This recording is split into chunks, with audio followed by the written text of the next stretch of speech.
بسم اللہ الرحمن الرحیم۔ جب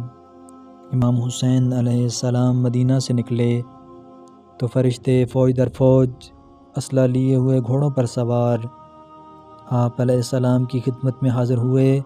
اور سلام کرنے کے بعد عرض گزار ہوئے